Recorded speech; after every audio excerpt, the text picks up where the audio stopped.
Welcome to Paper, a podcast where we always recycle ideas and fight to write or die trying. I'm your host, Emily Erickson, a senior English major at Sam Houston State University, minoring in creative writing and mass communications. This week, we're going to be continuing our series on the writing process, where I explore what I've developed as my own writing process through what I've learned from my favorite authors, my own professors, and good old trial and error. And hopefully, my knowledge can help you along your journey. So today, we'll be discussing the ideal reader Stephen King invents in his memoir and craft guide on writing.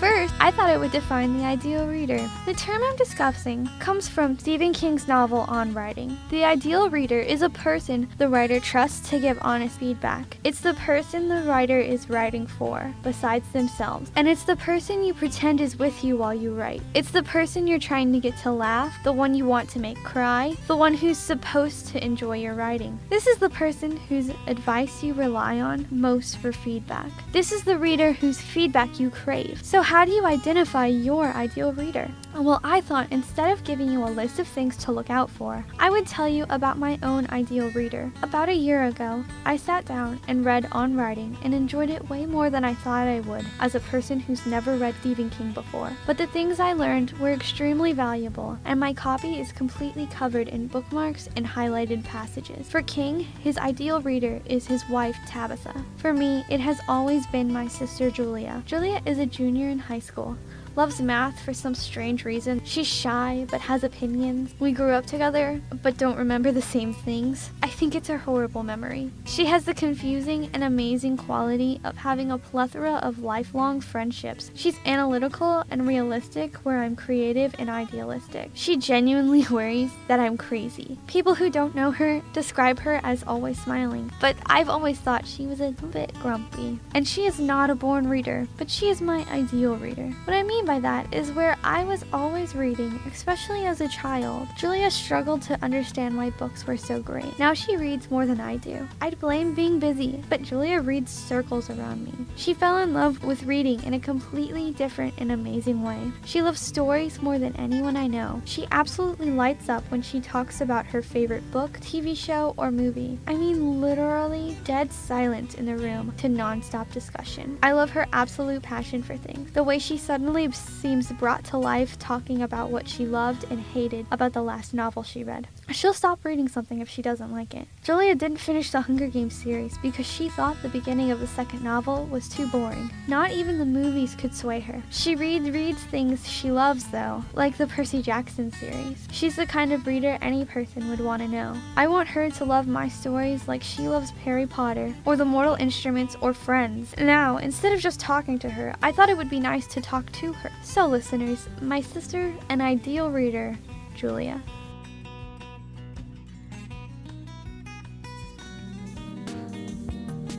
Welcome, Julia. Hi, Emily. So, do you think the things I've written might explain why you're my ideal reader? I can see why, maybe because you would be writing about it, because I know you, but why I would be the ideal reader, no. Okay, so for example, I was specifically thinking about your love of teen high school drama in the vein of Riverdale while I wrote my story, God. Ellie. I guess so. So I was specifically thinking about you when I wrote that story, thinking what kind of drama would Julia really get into? Yeah, well, and that's kind of why I could see that one being more of a new adult story, because for instance, I do think that you could go back and talk more about the past and then that would be teenager, but it kind of reminds me of that book that I bought you, and it kind of sounded like it was an adult, but then they were talking about their teenage years.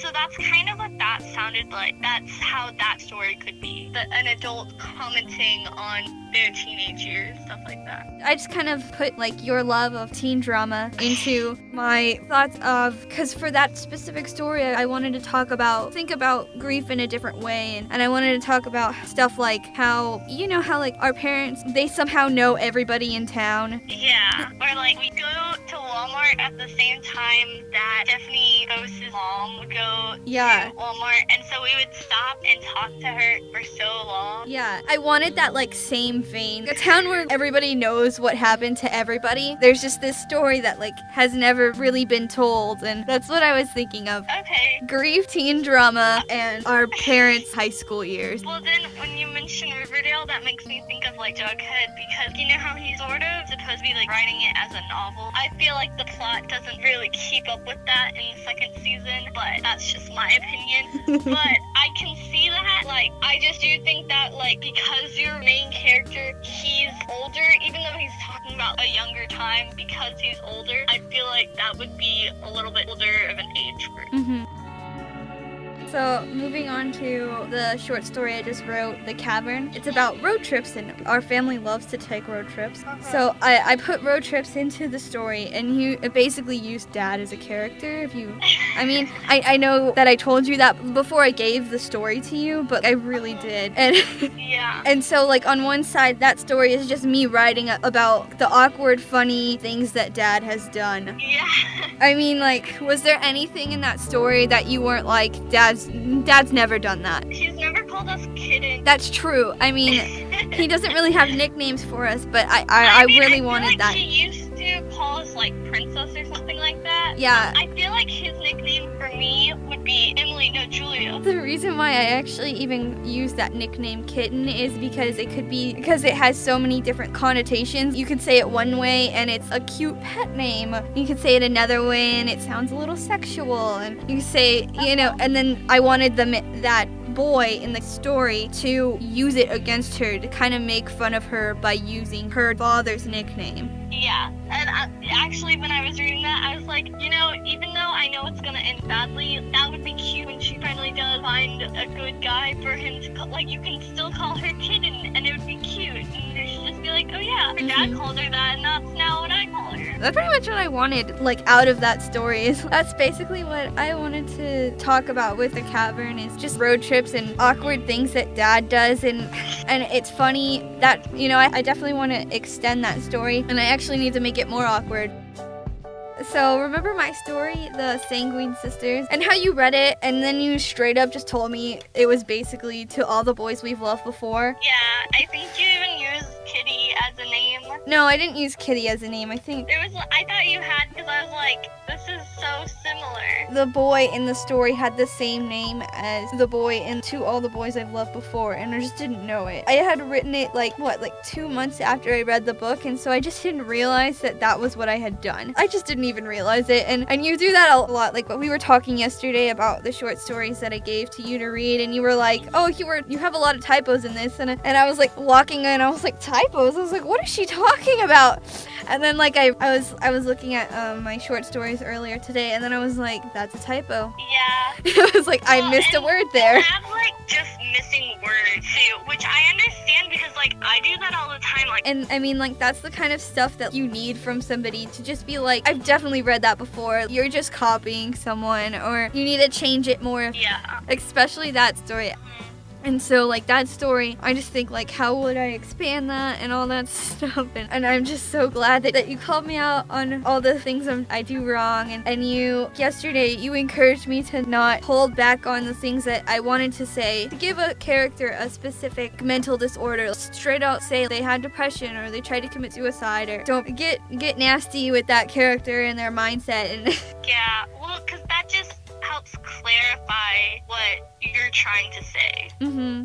And I'm the kind of person who's always just a tad afraid to say the things that they really want to say. And so it's really nice to just hear somebody be like, it's okay that you're nervous to say it, but just say it. It will make a difference if you say it or not. Well, yeah, because for instance, in that one story, it just leaves it kind of as an O question. So then it was like, okay, well, she went to the hospital, so immediately I was like, wait, so did she commit suicide? And I have to assume that because I don't remember very well. But like based off this story and like her relationship with the guy, it didn't seem like it was abusive or anything, because he had to take her to the hospital. He was worried about her or something, you know? So it's like, okay, so there's just like, it needed to be said for clarification. And like, that's the kind of thing that anybody needs, is somebody to just tell them it's okay what you're saying. So what do you think I want from you as an ideal reader? We've talked about it a little bit. Like the feedback? Yeah, what do you think I want from you? I don't know, just the feedback to check you to be like, oh, this is not how this would happen. I mean, when I tell you that I want you to be my ideal reader, I'm really thinking like, this is the person that I want to captivate. I want them to read it and fact check and tell me like, why did you even say that? Like, what are you doing? And even without telling you that's what I want, you've already done that. I want you to write notes. You read it through and you told me, here's some things that I have issue with, and then you were like, but I didn't write any notes. And I was like, in my head, I'm like, well, I need those notes so that I know where it is and how I can find it and how to make it better, because you're already doing that. You're already giving me suggestions on how to make it better, but I'll forget them if you only tell me. So yeah, I mean, I'm just so I'm really thankful that you love to read and you have a critical mind and you think more realistically than I do, and you want to be entertained. Yeah, I was gonna say, you know, it takes a lot for me to like be captured by a book, I guess, because I am kind of picky about what I read. Every time I tell people that you stopped reading the second Hunger Games, everybody like flips out. They're like, that was my favorite. But it was so slow and boring. And see, like, that's the kind of thing Stephen King talks about, is your ideal reader will tell you if your pacing's right, if they don't think that a character would do that realistically. Anything that they have an issue with, you listen to your ideal reader. Even if you give it to other people and they go, oh, that's fine, and then somebody else says, oh, I don't like this, fix it this way. He says in his book on writing, if you get conflicting information, you always listen to your ideal reader, because that's the person that you're looking for to tell you what's wrong and what's right. Okay, I've also stopped reading books when I hate the main character. You know, I called you yesterday and you were like, oh, I like this story that you wrote, but this. That's what I really want, is like somebody to just, because not everybody will tell you what's wrong with your story. And I think that's something that a lot of people have trouble with, is that people will tell you it's good and you feel like they're lying to you. I'm pretty blunt. I know. I feel like in an ideal reader, you want somebody who's gonna tell you, here's everything I could read and here's everything I couldn't. I liked the cavern story. Like, I just read it today and I really liked it. I didn't see like any typos or anything like that in it.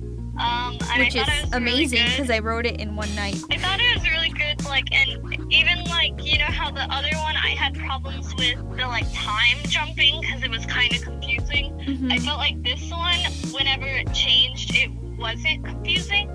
Like, it made sense and it worked a lot better in this one than in the other one. I don't always think chronologically, and so that's why I jump around in time a lot in my writing. And well, like, and so for like that Ellie story, that's where it needs to be like clear, especially if you're gonna do so much time jumping, because like in the cavern story, it was like, oh, she was clearly just going back to like this when she was inside the cave versus when she was inside the car.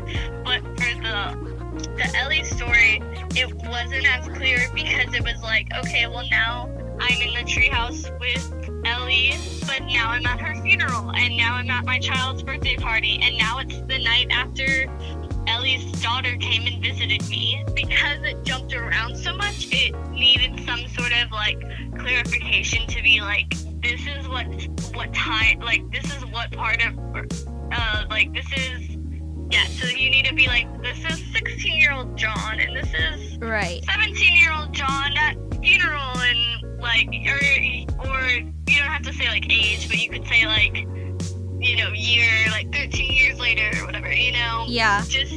I maybe because you did the time period was so different, like, it wasn't just, yeah, like, it's a huge expanse of time that like I'm filling in, and only filling in certain places. Yeah, because it wasn't just like one moment, like not moment, but like one frame in time, that it made it confusing for it to be jumping around. Also, I didn't know that Carlsbad was a national park. I know. Is it? It is. It is. Everything that's in that story is factual because I googled everything because for a fact we went there 9 years ago. Like there's no way I could remember all that stuff. Yeah, but is the gift shop factual? Yes. I was gonna say that's the real question because when we went to the Hoover Dam, I was like, this was not the same. The gift shop was the image in my mind that I wanted to get to in that story because it was one of the, like I remembered parts of the cave, but that was like the one thing that like... You remembered the gift shop? Yeah, it just haunted me. Why? Because we went there and I don't think there was that many people there that day, but like that place was the most quiet place in the whole cave. Also, I felt like the story, I thought that this one was the best one, I would say. Which one? It was what? Which one? The cavern one. Mm-hmm. I felt like it was the best one because of like it just felt like complete and finished, you know? Yeah. Like the Ellie one, I was like, okay, you left out too many details here for it to really make sense. Like you needed more details on that one, and then the other one was also like, okay, just say that she tried to commit suicide. There's kind of like, and I don't remember how it finished, but it was like there needs to be some kind of thing where it's like, okay, I'm gonna help you, or I'm gonna sympathize with you, or whatever. Right, you know? and that's that story. Like the sister doesn't know like what to think about it, and I mean even that story like I was thinking like just like a really like I was thinking like, what if my sister didn't care about me at all, you know? Yeah, I could see that, and like also like how you were saying you were writing for like almost like teenage drama, and that kind of like that one sister did seem like that, where she was like, oh, I'm just in my phone, and she's I don't so really caught wanna up be with like here. her friends and yeah, right, and like her sister Or, has like like clearly asked her to come with her to relive like their childhood. I was like, okay, if you didn't really want to be here, you just should have said no.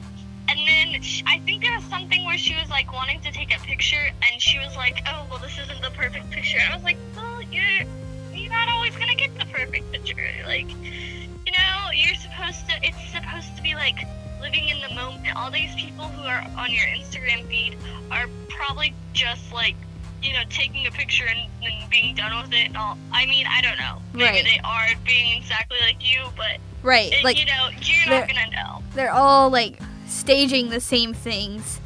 Yeah. Right, and I mean, we know people like that. Yes.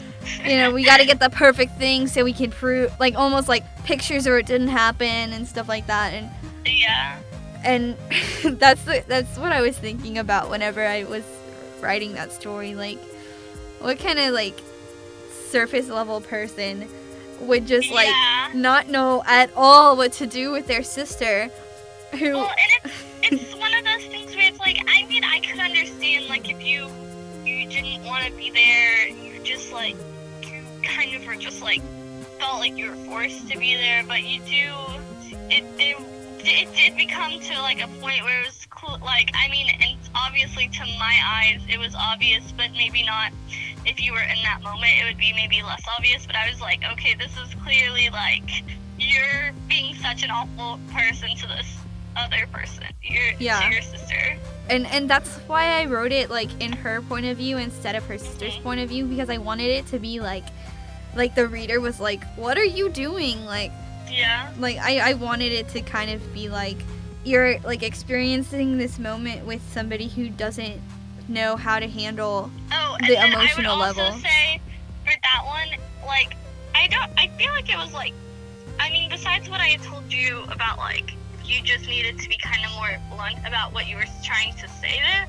Like, I don't know, like, I mean, if you figured out a way to make it into a longer story, you could do that or whatever, but, she needs some sort of, like, redeeming event such like characteristic to be like something that like changes, like, or for her to be like not just be like, oh yeah, let's hang out, like, but be like, hey, like, hold up, we need to talk about this issue happening here. Yeah. You know? Like, I want to help you. Yeah, there needs to be something like almost redeeming about her, you know, like a character arc. Telling me, Like, oh, I like this, because otherwise she's like you kind of hate her as a character. Yeah. You know? I understand. That's why I don't like that story, is because she's like, because I didn't know how to like make her a redeeming character. Yeah. And it's so funny, Julia. Like you tell me all the time like you're horrible at English and everything, but like I am. you're telling me like all the stuff that like my teachers are telling me. Well, this was a nice talk, Julia. A good discussion about the ideal reader and my own writing, and I'm sure my listeners can see what kind of person that they should look for as an ideal reader, and I'm really glad that you came on to my show to talk about that. Thank you. You're welcome. Well, listeners, that's all the time we have. I hope this conversation between my sister and I gave you a little insight into the idea of the ideal reader. To explore more into my personal writing process, go back and listen to the rest of my series on writing process and everything I've learned from it. Join us next week when we dive into the hero's journey, where I will discuss my intense love of Star Wars and world mythology. You can find me on Twitter, Instagram, and Tumblr at crazydaisy710 or by email at emilye1234@hotmail.com. A special thanks to our sponsor, the Sam Houston State University English Department, and Dr. Struberg. Until then, don't stop writing, fall in love with books, and always choose paper or podcast.